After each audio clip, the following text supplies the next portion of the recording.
En meta dow no ɗum jangirta habaruji gonɗi nder deftere seninde, wato janguki habaruji. Ko neɗɗo hani heɓta nder habaruji gikkuji bayllayɗi neɗɗo ngam noto ƴamal gongal nder ɓernde maako, o nyama jalorgal dow seko maako.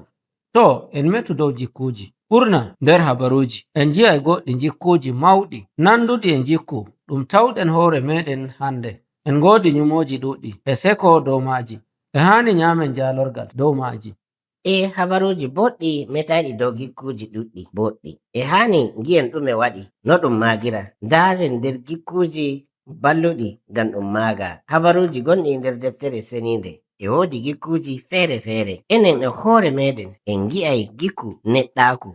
Ko ji'eten nder jikkuji gonɗi nder deftere seninde e ɗum saɗi tagu heɓta ɗon e ɗon ko ɗi sawi, sai to tagu tokkiriɗi sese. Winduɓe deftere seninde ɓe kolli gikkuji fere-fere e jayri nder habaruji maɓɓe, e ɓe kolla nyumoji yimɓe ɓen kolli nder misaluji. Ta janga windi maɓɓe a yi'ai ko ɓe windi nder deftere seninde, e ɓe bangina gikkuji e jayri. To en gaɗi goɗɗum ko nandi e ko ɓen ɗon ganno. No mbi'aɗen dow Sawulu ɗum goɗɗo tagu mo darnde, Dawda bo ɗum gonɗum kurijo. Ɗum holli gikku maɓɓe. Bono no Sawulu ɗum goɗɗo mo darnde jutuɗo, ɗum holli yidde maako wangi e mo ngodi sembe. Dawda bo e mo wodi lestinki hoore, o nasitiɗo nder jonde maako e nder gikku maako. Allah ɗali ɗum misalu ngam ɗum walluma. Ngam non tagu non no o wa'i non o tindinirte. E misalu ɗum meti dow Isuwa, neɗɗo mo laasa e ɓandu maako bono mardi, non bo gikku maako wa'i. Ɗum meti bo dow Yakubu, ɗum goɗɗo feytiɗo dow laral maako, ɗum tokki dow gikku maako. Gaɗa majum ɗume woni ko keɓteten jikku gonɗum dow deftere seninde? Nde ɗuɗi inɗe yimɓe noddirte e ɗum holla irin kugal ngal ɓe gaɗata nder habaru maɓɓe. Misalu Ibrahim e nder Hibraniyankore ma'ana majum woni baba leƴƴi. Yakubu ma'ana majum woni kisnowo. Rut ma'ana majum woni baltinayɗo hakkilo.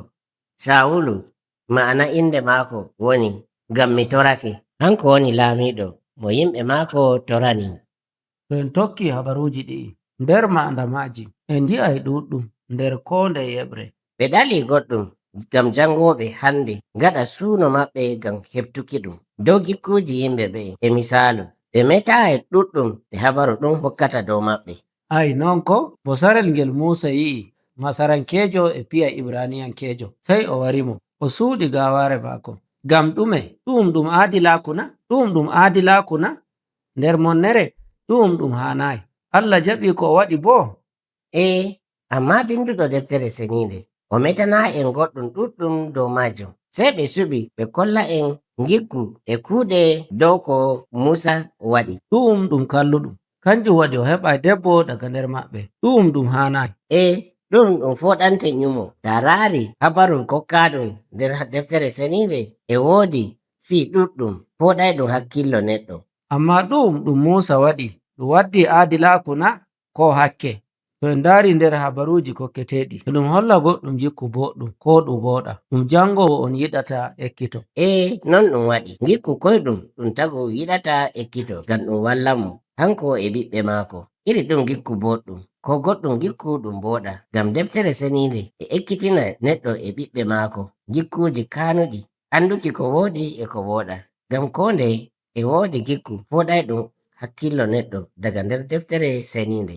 En ndaru nyamɓe jalorgal dow holare maɓɓe bono Ibrahim e woɓɓe laamiɓe mawɓe. Wato a meta dow Ibrahim kutirɗo debbo masarankejo maccuɗo maako ngam o wada jeenu e maako, o fewani debbo maako pande ɗiɗi. Ko Dawda gorko mo Allah yiɗi belnanayɗo mo ɓernde balduɗo e debbo gonɗo haade maako, o wari gorko on. Habaruji iri ɗi'i eɗi meta dow hokkitirki woɓɓe gonɓe haade maɗa. Ko ɓuri hayɗinki woni Allah e rentiɓe e hallende maɓɓe nder hakkeji maɓɓe. Na gam neɗɗo mo Allah suɓi tan ko nyamɗo jalorgal dow konuji ɗi Allah hokkimo ko goɗɗo goduɗo jawdi. Winduɓe deftere seninde ɓe jiɗa neɗɗo tokka iri jikku maɓɓe kalluɗum ɗum woɗa. Ai non ko ashe ɗum fi kalluɗum tagu tokka iri gikkuji maɓɓe ɗi woɗa ɗi ɓe gaɗi. ɗum gonga fuu e non e wodi jikkuji goɗɗi boɗɗi ɗi tagu ekkitoto tokkaɗi. Hakika non ɗum waɗi, sey tagu hora hakkillo maako dow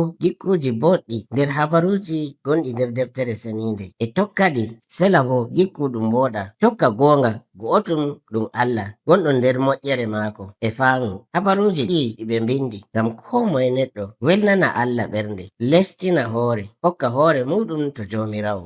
Ɗum gonga Allah e hokki hoore muɗum dow jikkuji yimɓe deftere seninde ngam ɗum holla munyal e yidde maako.